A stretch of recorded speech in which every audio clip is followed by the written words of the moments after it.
How can we fight disinformation? Stash speaks with a Cambridge professor about a new game he's developed to vaccinate people from fake news. Should Taiwan lengthen its conscription? We'll tell you what the latest poll says. We'll show you how Taiwan's supporting Ukrainian refugees. And in hashtag Taiwan, I'll tell you about another Taiwanese cargo ship that got stuck. That's right, another. This is Taiwan Insider.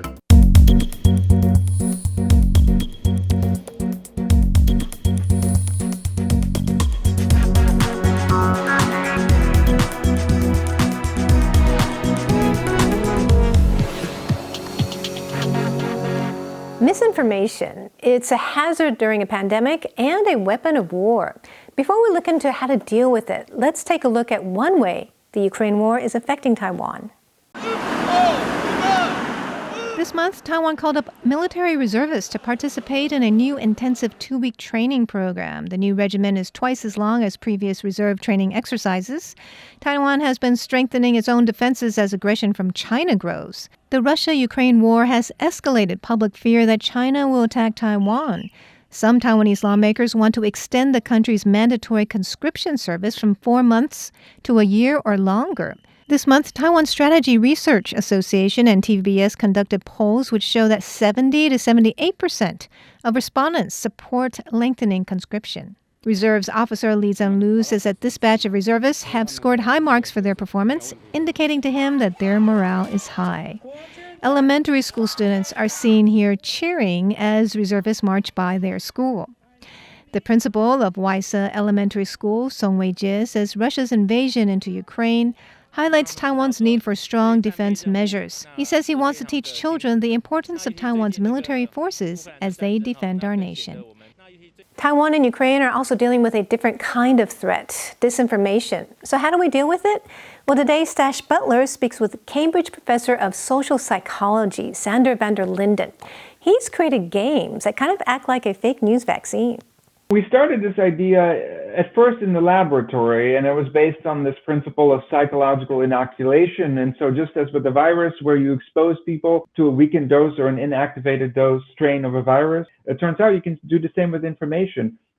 When you expose people to a severely weakened dose of misinformation or some of the techniques that are used to spread misinformation, and you refute them in advance, people can be immunized against later misinformation attacks because they've built cognitive resistance. And that's what these games try to do. So we have one intervention that's called bad news.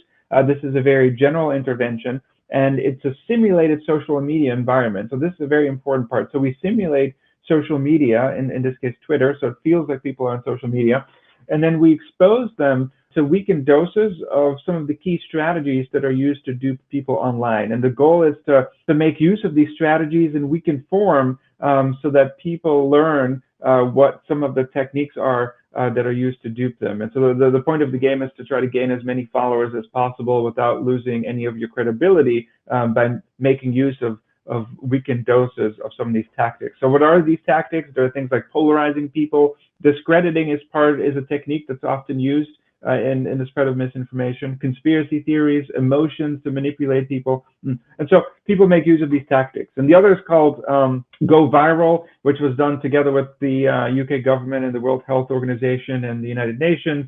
And it's a 5-minute game. It's much shorter than Bad News, and it focuses specifically on misinformation about COVID-19. So there's 3 levels in that game. The first is called the fearmongerer, and that's where people learn about how emotions are used in news to try to manipulate how people feel about vaccinations and things like that. The second level is called my imaginary expert, which is something we call the fake expert technique. So fake doctors, fake medical health professionals trying to peddle, illegitimate cures for COVID-19. And the third level is called master of puppets, which is about conspiratorial narratives and luring people in. And so the idea is always the same, though, that in an interactive environment, we want to simulate for people what it's like to be attacked with misinformation so that people generate the right antibodies when they go out into social media on their own so that they're more resistant. In Taiwan, one of the kind of problems that we're facing in a public health sense is the fact that a lot of people over the age of 75 haven't been vaccinated against COVID-19.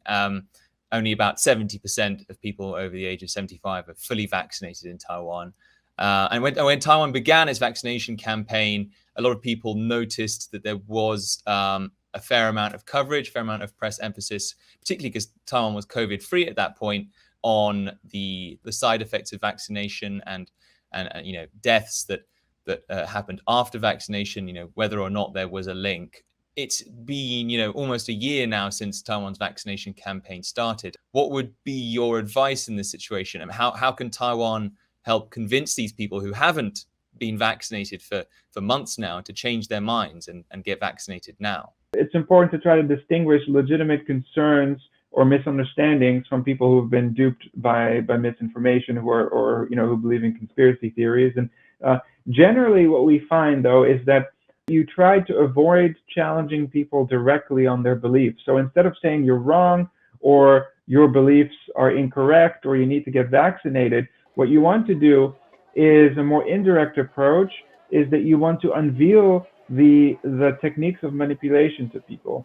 So when do people kind of reconsider their position? It's A, when they feel like they might have been manipulated, and B, they need to have some way of actually changing their decision without feeling that it's being forced on them. And so what you can try to do is ask people, questions in terms of, okay, well, where did you get this information? Do you think that, there could be a chance that it might be incorrect? What do you think are the motivations for people to spread misinformation about COVID-19? For example, could it be that they don't want you to get vaccinated? Could it be that they're profiting off of spreading this? So you want to cast doubt on the motivations of bad actors. And that often tends to be more powerful than trying to change people's minds directly. So you want to get them questioning, which opens the door to then having conversations about changing their opinion. And so, because, nobody likes to be duped, nobody wants to be manipulated. And so when people get that feeling, they might be more open to considering alternative sources of evidence, and then where you can then gently guide people towards the evidence. We'll have links to Professor van der Linden's games and his latest work in Nature Medicine in the notes below. Taiwan is moving gradually towards opening its borders, but Hong Kong's experience of Omicron shows just how deadly COVID could be for Taiwan's unvaccinated elderly. A makeshift hospital in Hong Kong. People are dying from COVID-19 here at one of the highest rates in the world. And that's raising serious questions about Taiwan's plans for reopening its borders, especially since more than 5 million people haven't had a booster shot. National Taiwan University Professor of Public Health Chen Xiuxi says Taiwan should aim to give a booster to 70% of its population. And politicians like Premier Su Tseng-chang are getting their jabs to encourage older people to do the same. That comes as new research suggests older people are more likely to suffer from symptoms of dementia after a severe COVID-19 infection. Out of 200 people that had severe COVID symptoms and survived, more than 1 in 7 had dementia a year later, and 1 in 4 showed signs of cognitive decline. But people who only had mild symptoms fared a lot better. Only 1% had dementia a year later, and only 5% showed signs of cognitive decline. That's pretty much the same as people who didn't get COVID at all. The lesson? A vaccine can save your life, and it could also save your mind too. Taiwan authorities are gradually lifting border controls, but progress might be slow until Taiwan's most vulnerable people get all their necessary shots. People in Taiwan have donated $21 million and 4,000 boxes worth of goods to support Ukrainian people. From bakeries to hospitals, Taiwanese people are doing whatever they can to help. Taiwan's support for Ukraine is coming fresh out of the oven. This bakery is making little treats with Ukrainian flag colors and then donating the profits to aid groups in Ukraine. These customers are happy to support the cause, especially when it comes with a delicious snack. This bakery isn't the only one making generous donations to help Ukraine. The Xiuchuan Hospital in Nantou County is collecting supplies to send to Ukrainian people, many of whom are living in small bomb shelters to survive. One of the hospital staff members says she remembers how the rest of the world showed support for Taiwan after the catastrophic 9/21 earthquake. She says that just like foreign donations made a difference back then, Taiwan must also seize the opportunity to help another country in need. This hospital group has already gathered a large supply of face masks, blankets, and food rations. The value of these donations is estimated at over 120,000 NT dollars. Xiuchuan Hospital Director Zhuang Bikun says some employees are also donating their hard-earned bonuses to Ukraine, hoping that it can make a difference there. Other hospitals throughout Taiwan are donating medical supplies like antibiotics and vitamins. The road ahead may be long and uncertain, but it's clear that Taiwanese people are ready to give whatever they can to support the people of Ukraine. Next up, Leslie reacts to another maritime mishap in #Taiwan. This week on #Taiwan, I want to talk to you about... Well, it doesn't matter what I want to talk about anymore because that sound means another Taiwanese cargo ship has run aground. Another, you ask? Well, last year, a Taiwanese shipping freighter called the Ever Given made headlines when it clogged the Suez Canal for 6 days, costing the world nearly $60 billion in trading volume. That ship inspired hundreds of brilliant memes and even a few good Halloween costumes. Who's a good boy? This week, another Taiwanese cargo ship got stuck. The ship belongs to the same Taiwanese company that operates the Ever Given, the Evergreen Marine Corporation. And now, get this. The ship is called the Ever Forward. I mean, the irony is just like a finely crafted Italian marinara sauce that's been simmering for 2 hours. In fact, so delicious is the irony that Dave Brown couldn't help but tweet, "It's called the Ever Forward." No, seriously. And if that reaction isn't straightforward enough for you, the guy with the digger at the Suez Canal tweets, more like never forward at this point. Luckily, this time, the Ever Forward is not blocking a vital international trade channel. The ship got stuck off the east coast of the United States while it was making its way to Virginia. Passing ships need only maneuver around the Ever Forward to actually, go forward. Thankfully, no one was injured and nothing was polluted or damaged. However, how the Ever Forward came to be stuck is still a mystery. As of filming, a salvage team and naval architects are trying to figure out what happened. The Ever Forward's journey into sea sediment comes almost exactly 1 year after her sister ship clogged the Suez Canal, so it's possible that the Ever Forward was just trying to pay homage. Or maybe, John Scott Railton points out that the Ever Given was about to pass through the Suez Canal again around the time the Ever Forward got stuck. So maybe the Ever Forward was just trying to create a diversion so attention would be on it, just in case things with the Ever Given literally went sideways again at the Suez Canal. Anyway guys, tune in again next year when I bring you another story about another cargo ship called the Ever Afloat. I'm not a fortune teller, I'm just playing the odds. And before we leave you, let's take a look at the other news stories that are on our radar. A Taiwanese Mirage 2000 fighter jet crashed off the eastern coast of Taiwan during a routine training exercise on Monday. The pilot successfully ejected from the jet and was rescued soon after. Before the crash, the pilot reported a mechanical failure.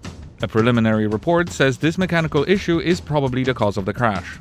Following the accident, Taiwan grounded its fleet of Mirage 2000 fighter jets pending further inspections. The Air Force has also suspended training sessions on F-16 and IDF fighter jets. The city of Taoyuan in northern Taiwan was hit by 4 major fires in the span of 5 days. The first 2 broke out on Thursday last week and swept through a chemical factory and a warehouse operated by an upmarket food retailer. On Monday, another warehouse belonging to a popular French supermarket chain Carrefour caught fire, followed by an engine oil packaging facility on Tuesday. Fortunately, no casualties were reported in all 4 incidents. The exact causes are still under investigation.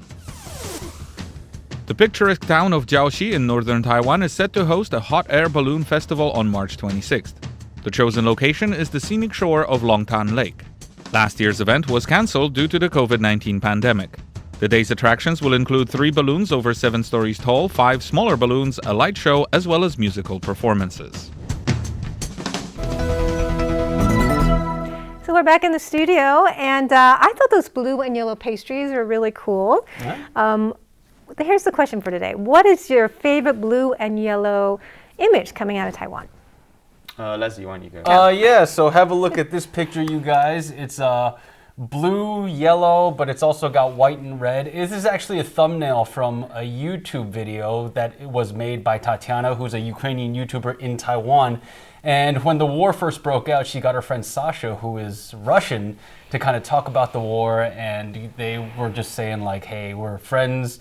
and we don't want this war. There's no bad blood between us. This is just a matter of politics. And I think this is a very good symbol of actually this conversation is also happening in Taiwan as well. So I think this is my favorite blue and yellow as well as red and white picture. Yeah, their video was very touching. Very good. How about you, Stash? My picture is this one. This is from a recent march in Taiwan in support of Ukraine. I just think it's a really well-composed image. I mean, photographically very speaking. nice.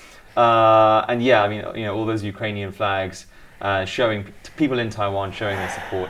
Were you for there, Ukraine. Stash? I actually missed out on this one. I really wanted to be there, but things happened and I happened to miss out. But probably will be there for the next one. Yes, they've been happening every week. And I like this picture. This is from the Lantern Festival. It's the Kaohsiung Music Hall. I was going to say. And you can see how, the whole nation is behind Ukraine. And in every way, in all our major landmarks, Taipei 101 also had one as well. There's not also there's other lantern festivals Right. that showed a lot of Ukrainian colors, Yeah. which is very nice. Yeah, a lot of lantern festivals all around. Anyways, we're supporting Ukraine here in Taiwan. And thanks for tuning in to Taiwan Insider. I'm Natalie Tso. I'm Leslie Liao. And I'm Stash Butler. Make sure to follow us on our social media channels like Facebook. YouTube, Twitter. Leave a comment. We'd love to hear from you. And actually, you know what? Go to Twitter right now. We're doing a giveaway for movie tickets because next week Radio Taiwan International is going to be screening Revolution of Our Times, which is a documentary about the Hong Kong protests that happened, I want to say almost 2 years ago at this point. 2019. And if you're quick enough and if you leave us a comment about what your most memorable moment of Taiwan Insider is, we might just pick you to come see the movie with us. So Yes. until next week, or maybe until next Wednesday, when the screening is, we'll see you guys around. Bye.